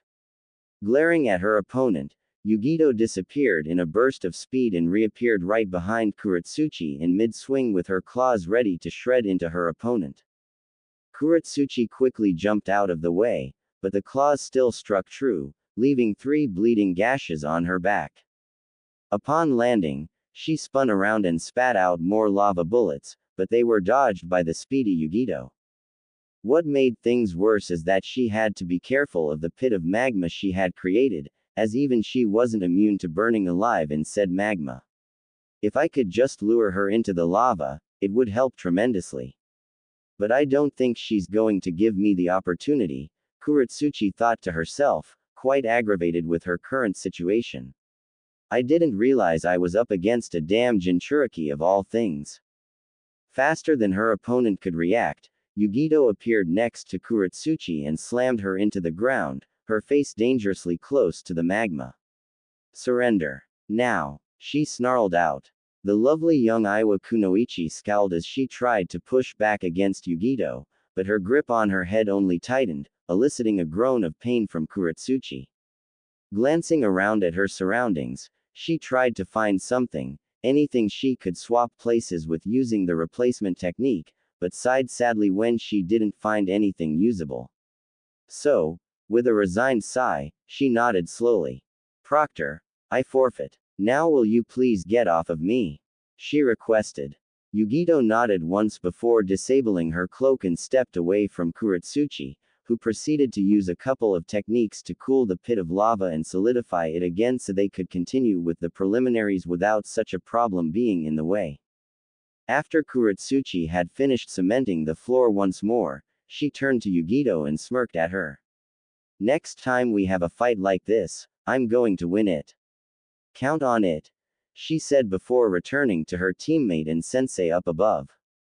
The Nibi Jinchuriki couldn't help but laugh lightly at that and nodded once as she returned to her sensei's side. After a moment, however, she looked at Naruto with a frown, as she could sense he held the strongest Biju of the lot, the Kyuubi. "I'll have to introduce myself to him later. I'm looking forward to seeing what you can do, Naruto Uzumaki." Naruto Uzumaki vs. Karui. When Naruto saw his name on the screen, he was initially a bit nervous, but he soon displayed an air of confidence to try and mask his nervousness. Before he could head down to meet his opponent in the arena, he was stopped by Karen, who gave him a hug and said, "Good luck, Naruto-kun. Be careful." "Thanks, Karen-chan," he said in reply. Before he could walk off, Sasuke placed a hand on his shoulder. "Don't lose, Naruto. I want to face you in the finals and I can't do that if you lose here," she said, trying to give him her own version of a pep talk. Chuckling a bit, the blonde Uzumaki nodded in understanding before he hopped over the railing into the arena below. Standing across from his opponent, Naruto gave her a confident grin. "I hope you're ready for this, because I don't plan to lose here. I half expected you to chicken out on me. Guess all that bravado in the first stage of the exam wasn't for nothing, huh? Still, you're shit out of luck. I'm about to crush you," the redhead replied, a wry grin on her face. Looking between the two of them, Hayate nodded once before shouting, "Begin," and leaping away. This was a good decision as Karui immediately went on the attack, her sword swinging somewhat wildly at her blonde foe. Naruto dodged each attack, moving the absolute minimum that he had to so he wouldn't expend too much energy dodging her attacks. At one point, The blade got a little too close for comfort and cut his cheek, just below his left eye.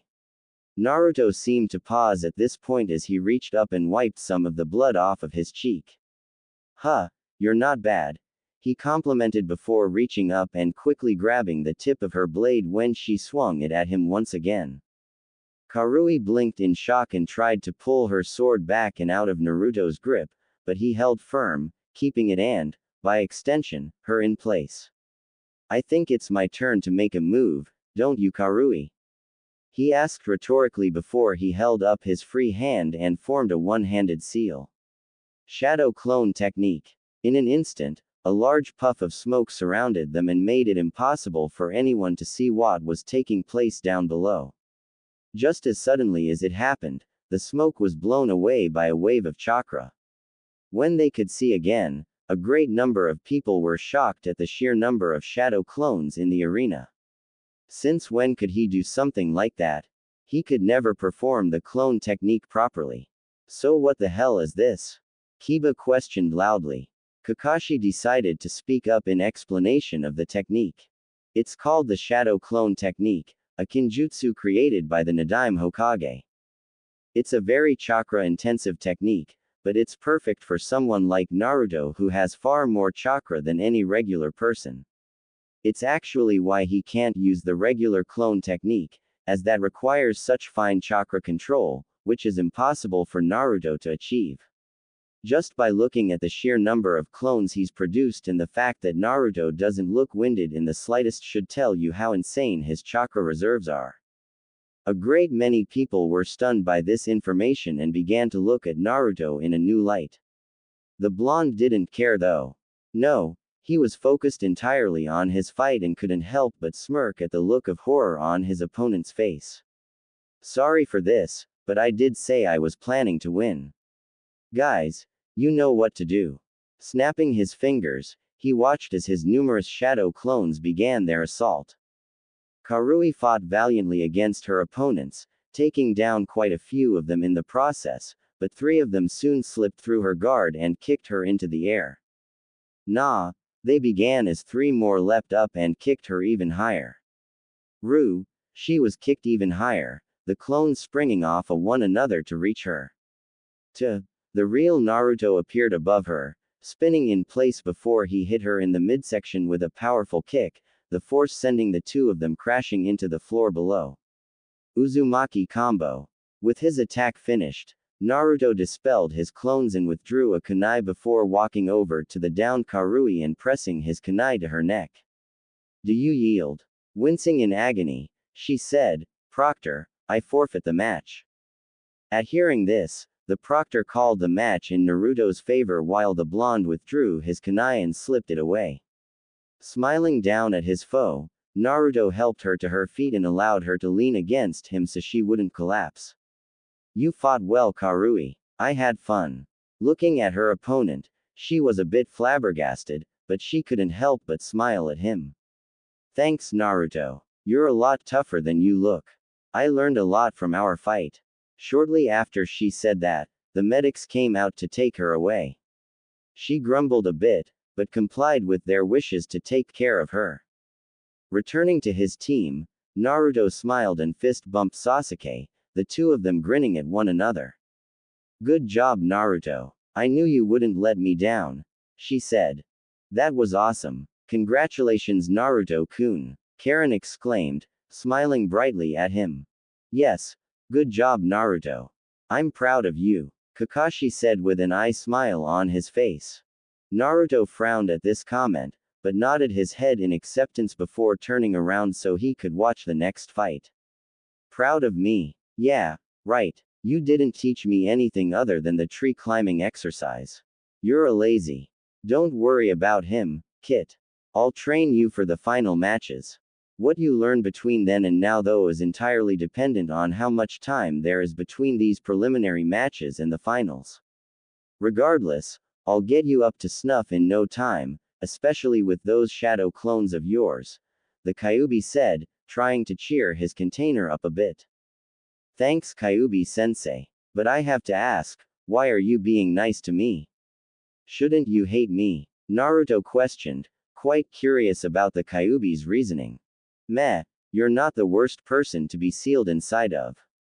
Besides, you've had it rough and there's no real point in making things worse than they already are. And it's like I said, I don't want my jailer to be weak. You represent me, after all. The S in this village have done everything possible to keep you under their thumb and have intentionally stunted your growth. I plan to fix that. Well, thank you Kyuubi-sensei. I appreciate it. I just hope I don't let you down. And, what did you mean about the shadow clones? How can they help with my training? The Kyuubi sweat dropped at this before chuckling a bit.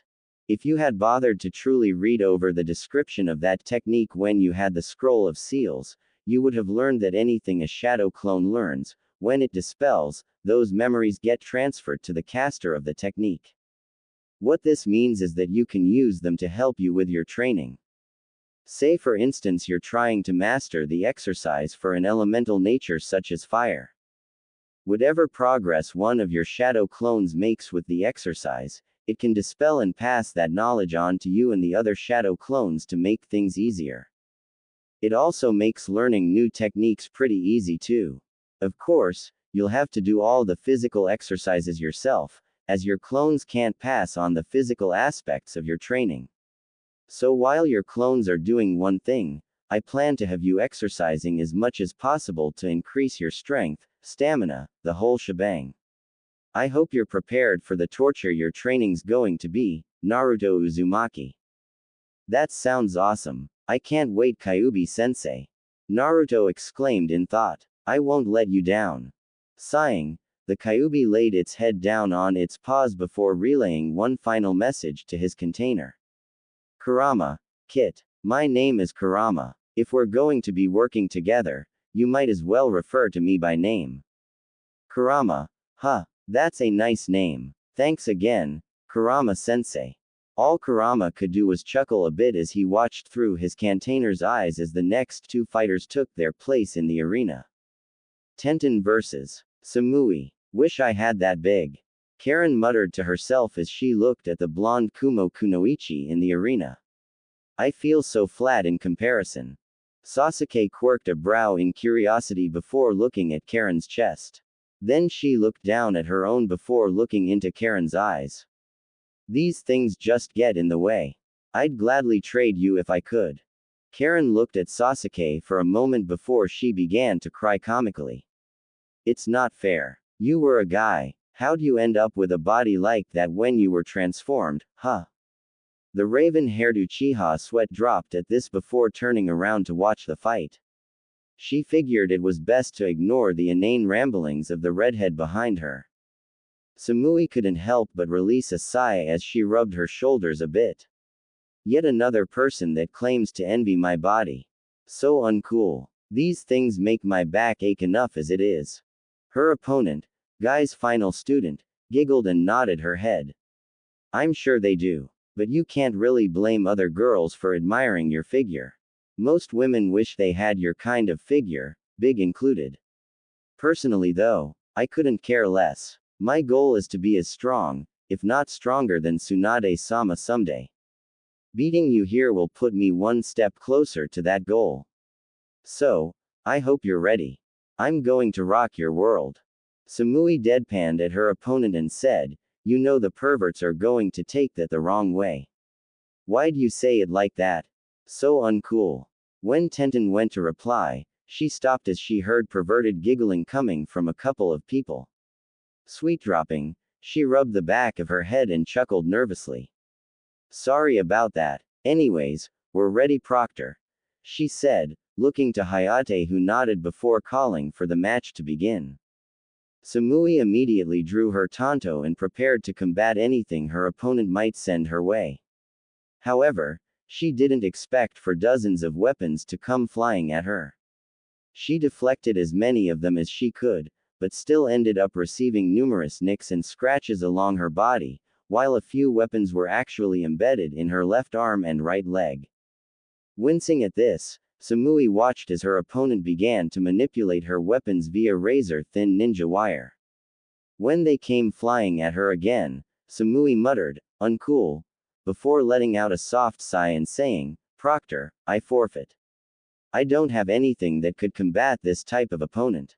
When the weapons fell lifelessly to the ground, the blonde bombshell breathed a sigh of relief before she bowed her head to her opponent. "Thank you. You've shown me an area that I need to improve in. Good luck in the finals."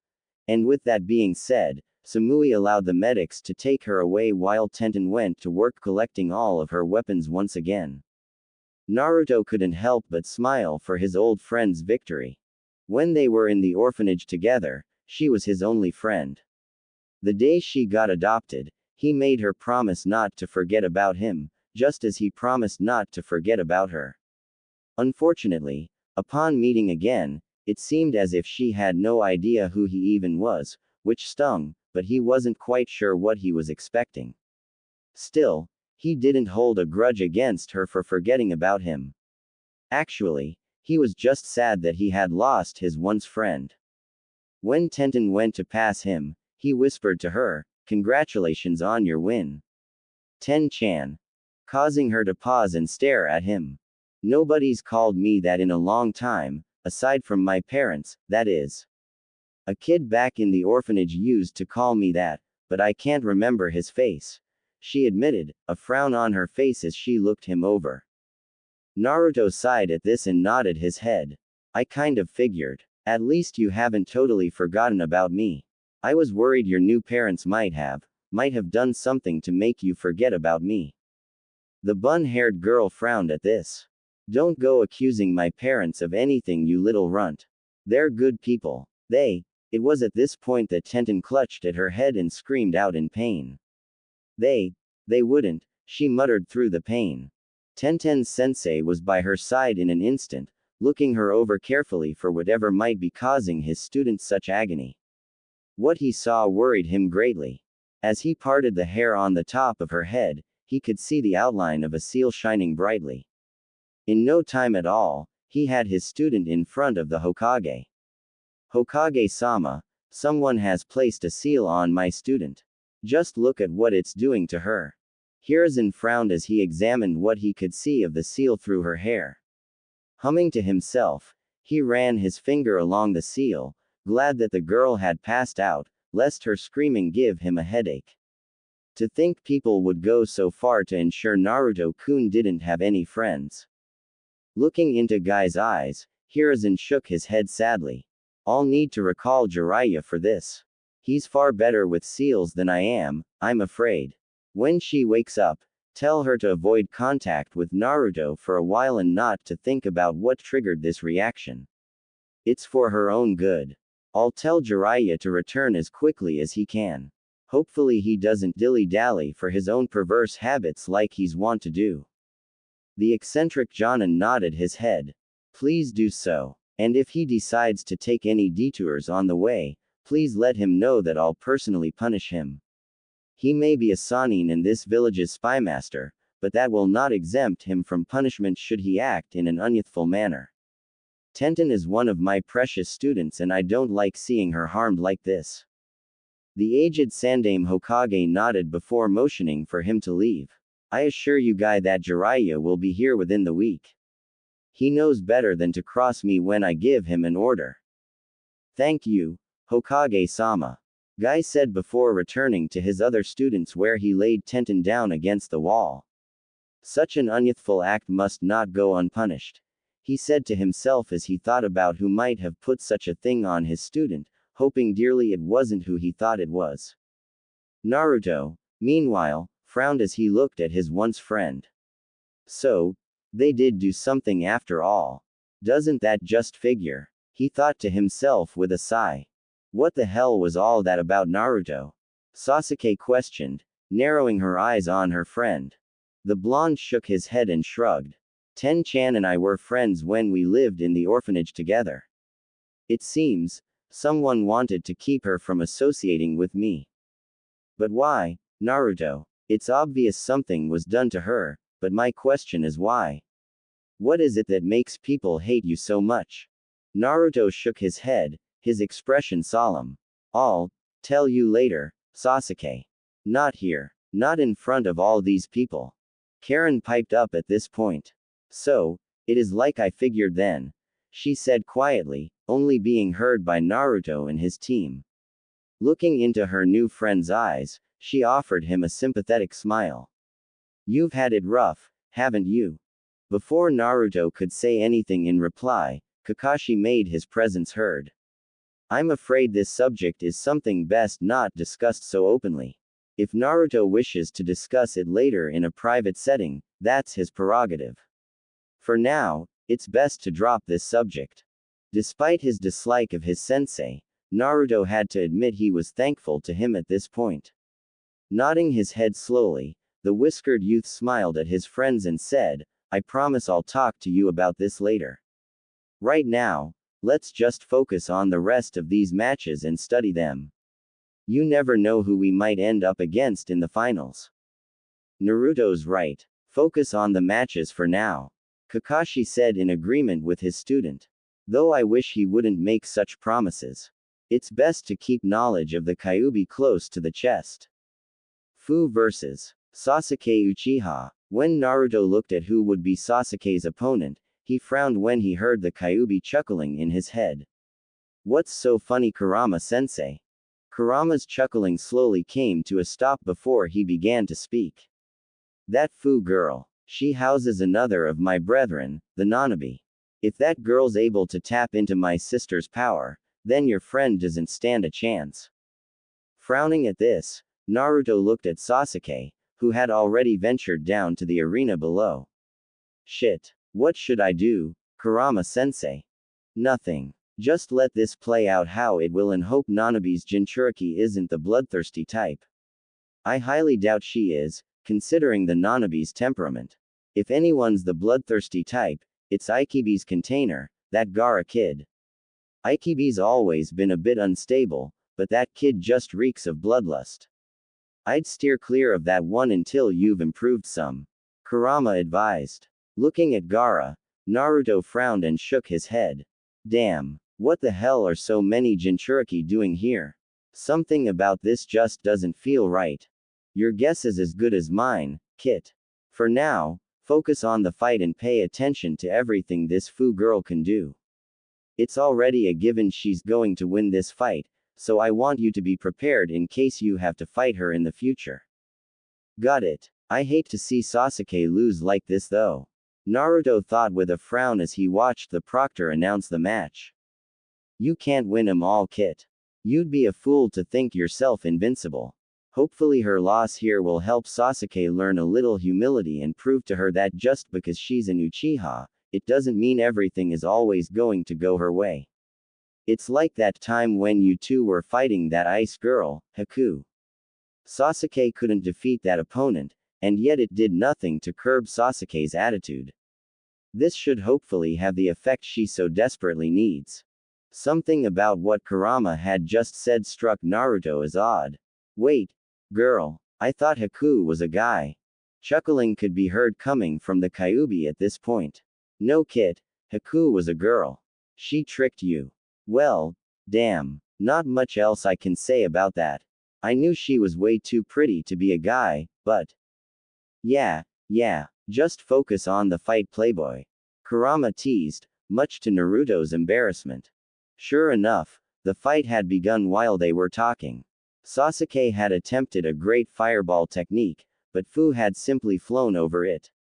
Looking at her airborne opponent, Sasuke frowned as she tried to figure out what kind of technique allowed for such a thing. Before she could react, Fu released a bright, glowing mist of some kind that blinded her, causing her to wince in pain. Shit. How am I supposed to fight if I can't see her? Before Sasuke could devise some kind of strategy for fighting her airborne opponent, she felt a hard blow to the gut that caused her to spit up a glob of saliva. Shit, she said quietly as she stumbled back a few steps, the pain in her gut not lessening in the slightest. I'm sorry, but you should just give up, Uchiha-san. You can't win, Fu said in an effort to convince her opponent to forfeit the match. I don't want to hurt you anymore if I can avoid it. Scowling at this, Sasuke opened her eyes, Sharingan blazing as she looked at her opponent. I refuse to quit. I need to move forward. I can't let you beat me here, she exclaimed before throwing a few shuriken at Fu. She was shocked when her shuriken just bounced harmlessly off of her opponent. How? You don't need to know. Suffice it to say, you can't beat me, Uchiha-san. That's all I'll say, the mint-haired girl said before she took to the sky again. Once she was airborne, she held up a single hand seal before opening her mouth and spitting out a water bullet, the speed of which worried Sasuke slightly as she did a backflip to avoid the technique. However, when she looked up, she saw several more water bullets flying at her. The female Uchiha cursed as she dodged one after another, only to slip when she landed on some of the water left over from Fu's attacks. Needless to say, this gave Fu her opening and she took full advantage of it by moving in and hitting Sasuke in the back of the neck hard enough to knock her out. As Sasuke crumpled to the floor, Fu breathed out a sigh of relief before she made her way back to her sensei. Kakashi sighed as he collected his student and laid her against the wall. Well, at least one of you made it through to the finals. I fully expected Sasuke to make it through as well, but you can't win 'em all. Naruto shook his head at that and said, she was just unlucky this time around. I'm sure that Sasuke will succeed next time. Right now, I just hope I don't up in the finals. I'm a bit nervous, to be honest with you. Karen frowned at hearing this before she wrapped Naruto in a hug. You'll do great, Naruto-kun. I'm sure of it. Besides, you'll probably have some time to train between now and the finals, so I'm positive you'll only get stronger. Have a little more confidence in yourself. The whiskered blonde nodded slowly as he hugged his clanmate back. Thanks, Karen-chan. Still, it's going to be tough. I have to be prepared for whoever I end up facing. Kankuro vs. Shino Aburame. Naruto rather enjoyed this fight. Shino was able to quickly deduce that the bundle housed the real Kankuro while the Suna genin they all saw was, in all actuality, Kankuro's puppet. At first, as the Kikaichu descended upon the bundle, a great majority of the people there expected it to be a quick victory for the young Aburame. However, Kankuro leapt from the bundle, bug-free, and manipulated his puppet to strike at his opponent with one of his many poisoned weapons. Shino had his Kikaichu leech off of the chakra strings connecting Kankuro to his puppet, forcing the Suna genin to cancel his technique, lest he get swarmed by the bothersome insects. However, much to everyone's surprise, he managed to quickly send out a single chakra thread that connected with his puppet's head, making it lunge at Shino with a blade protruding from its mouth. Shino dodged, but ended up being scratched by the poisoned blade. However, at this point, Kankuro was covered in the Aburame's Kikaichu and was screaming as he tried to shake them off of him. Sadly for him, he was soon rendered unconscious as they drained his chakra reserves dry before returning to Shino. Before the match could be announced in his favor, however, Shino collapsed as well, the poison affecting him deeply. So, with no clear winner, Hayate announced the match as a draw before the medics rushed out and carried the two combatants away. The final match of the preliminaries was between Ino Yamanaka of Konoha and Suzumaki of Iowa. This was a pathetically short match, as Ino was a die-hard fangirl that hadn't taken her training very seriously at all. The teenage blonde attempted to use her primary clan technique to take over Suzumbaki's body, but her opponent avoided this technique and had her bees descend upon Ino, quickly taking her out of the competition. Now, with all the matches over and done with, all of the winners were called down to draw numbers from a box as it was carried to each of them. I've got one, Naruto said as he held up his slip of paper. N9. Hinata said timidly. 7. How troublesome, Shikamaru muttered. 6. Choji said. I'm 8. Tenten said, having woken up sometime during Shino's match. She was feeling a little better now, but she couldn't help but feel like something was wrong. 10. Gaara said quietly. I'm number 2. Tamari said with a grin. 5. Yugito said with a smile on her face. 4. Omoi said. I'm 11. Fu exclaimed happily. That means I'm number 3. How fun. Suzumbaki said. Okay, if you'll please look at this board, you'll see who you're going to be up against in the finals. Hayate said, coughing a couple of times as he spoke. Naruto Uzumaki vs. Tamari. Suzumaki vs. Omoi. Yugito Ni vs. Choji Akamichi. Shikamaru Nara vs. Tenten. Hinata Hyuga vs. Gaara. Fu vs. Winner of match number 5. Seeing who he was up against, Naruto shot a glance at Tamari, who simply smiled and waved at him. Smiling back, he said, "Best of luck, Tamari. I'm looking forward to our fight." "Same here. I'm eager to see what you can really do," Tamari admitted. It was at this point that the Hokage's voice interrupted their conversation. "Congratulations on making it through to the finals of the Chunin exam. The finals will be held 1 month from now. Take that time to train hard for your battles and do your village proud.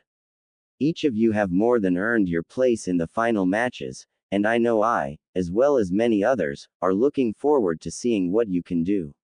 Dismissed. As Naruto went to walk away, the Hokage's voice stopped him.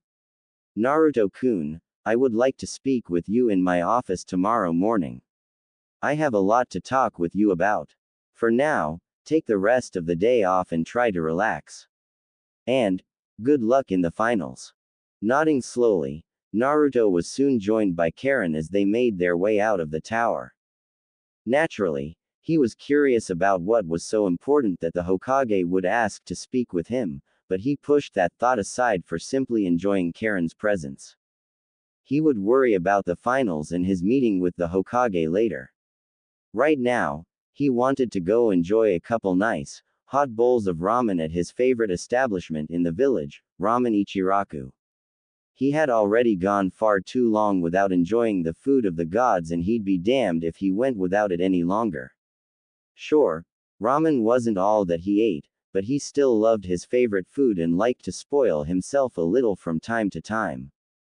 Before they could leave the tower, Sasuke caught up to them and patted her teammate on the shoulder. "Hey there. I hope you weren't planning on ditching me. I still want to hear the truth from you about what the heck's going on. Also, congrats on making it to the finals. Sorry I couldn't join you. I really tried, but..." Naruto smiled at Sasuke and shook his head. "It's okay, Sasuke. You really just had poor luck this time around. I'll explain later, but your opponent was just out of your league. Probably out of mine too. There's a reason for that, and I promise I'll tell you later. For now, let's just go enjoy a nice, warm meal, and leave worrying about all the other crap for later. I know I'm starving." Giggling a bit, Sasuke nodded her head before following along as they left the tower and proceeded through the forest of death, making their way back towards the village proper. I can't help but wonder just what he means by that. I suppose I'll find out later. For now, it's nice to just be with my friend. After arriving at Ramen Ichiraku and ordering their meals, Naruto looked at Karen and then at Sasuke, who were sitting beside him. "Alright, here's as good a place as any to talk about this. The old man and Ayame-chan already know about my secret, so it should be fine to talk about it here," he said, a slight frown tugging at the corners of his lips. "Alright, spill it, Naruto. What's this secret of yours that you're unable to speak of in front of others? It sounds like some kind of horrible secret, but what could be so bad that it causes people to hate you the way they do?" Sasuke questioned. Naruto sighed and said, "Sasuke, you remember how we learned that the fourth killed the Kyuubi? Well, that's not true. You can't kill what is essentially a mass of chakra given form. The best you can do is seal it away. Each of the Biju have been sealed inside of people that are called Jinchuriki. Jinchuriki, they aren't born, they're made. And then, after those in charge make us into Jinchuriki, we're normally treated with disdain and hatred. People treat us like we're the Biju themselves. It's wrong, because. Karen placed a comforting hand on his shoulder and said, "It doesn't make sense that Jinchuriki are treated so harshly when they normally don't have any choice in the matter. The people in charge create them, and then they're treated like they're worth less than dirt. I had a feeling you were one when you first hinted at it. But, I could also sense something else within you, despite how warm and inviting your natural chakra is. For what it's worth, I'm sorry you've had to live such a harsh life. Sasuke was wide-eyed for a time before she eventually said, "Wow. So that's the real reason people hate you so much. I always thought that they didn't like you because of all the pranks you pulled, but." Naruto shook his head and said, "Sasuke, one thing you need to know is that I put up a mask to hide my pain. I chose to smile and act like an idiot so people would leave me alone. As for the pranks, part of the reason behind those is because it was good training. The other reason, well, I wanted to get back at the people that had treated me so harshly. I still remember my 10th birthday, they tried to kill me for the first time ever on that day. But the Kyuubi combined with my own natural healing factor just refused to let me die." Kami. Sasuke breathed out in horror. "I never knew." The whiskered teen shook his head and said, "The incident was brushed under the rug, in a sense. Those responsible for the attack got off easy. I still don't know why. I know you've had it rough too, Sasuke, because of the massacre, so I don't hold the way you've acted towards people, me included, against you. We just took things in different ways. While you seemed to seclude yourself and distance yourself from people, I continued to wear a mask of idiocy and acted like everything was perfectly fine. It was either that, or try to kill myself again. I've tried a few ways, but when I realized that nothing would work, I decided just to live and deal with it. No matter how hard things got, I just had to deal with it." Karen hugged Naruto and said, "I'm sorry. If I could have only been here for you." Naruto shook his head and asked a rhetorical question, "Did you know that I didn't even learn about why I was so hated until I failed the academy's exam for the 3rd time? I had to learn from a traitor to the village that I contained the Kyuubi, rather than being told by the Hokage or someone else I felt I could trust. That I should be able to trust. No, I had to learn from a traitor, and in a way that could have gotten me killed. It all made sense though. People seem to think I really am the Kyuubi. After all, the traitor's mindset was that I was the Kyuubi in human form. So if he thought that way, I'm pretty sure the majority of the village seems to believe that as well. And the Hokage feeds me the same bullshit all the damn time. Just give it time. They're grieving and they don't know what they're doing. Blah blah-ing blah. Don't even want to delve into the other crap he's fed me in his attempt to defend the villagers and their actions." Clenching his fists tight, Naruto shut his eyes tight and said, "On top of that, whenever I ask about who my parents were, the Hokage essentially shuts me down and tells me to stop asking. Hell, he won't even tell me if they loved me or if I was abandoned or anything. So tell me how I'm supposed to be able to trust someone like that." Sasuke frowned and said, "Damn. A child deserves to know who his parents are, or at the very least that they loved him. At least I got to spend time with my family before they were all killed. You never got that opportunity. That really makes it hard to trust the Hokage if he's willing to do things like that. Tell me about it. Just what else is he hiding, I wonder?" Karen said, sounding suspicious of the entire thing. "And you had to learn the truth about your burden from a traitor. That's just wrong." "Yep. But the traitor's been dealt with. I kicked his. But when I asked why he hadn't told me, the Hokage claimed that I wasn't ready to know about my burden yet. He wanted me to have a normal childhood. You have no idea how much I wanted to just leap over his desk and throttle the for that. If he wanted you to live a normal childhood, he wouldn't have let people find out you were the Kyuubi Jinchuriki. Besides that, simply being a Jinchuriki guaranteed you weren't going to have a normal childhood," Karen said, sounding pretty furious at the Hokage in that moment. Sasuke nodded in agreement with this statement before something dawned on her. "Wait, you hinted before that that Fu girl was different. Is she a Jinchuriki like you?" Naruto nodded and said, "Her, Yugito, and Gaara are all Jinchuriki. Gaara's Jinchuriki has driven him to the point of insanity, I'm afraid.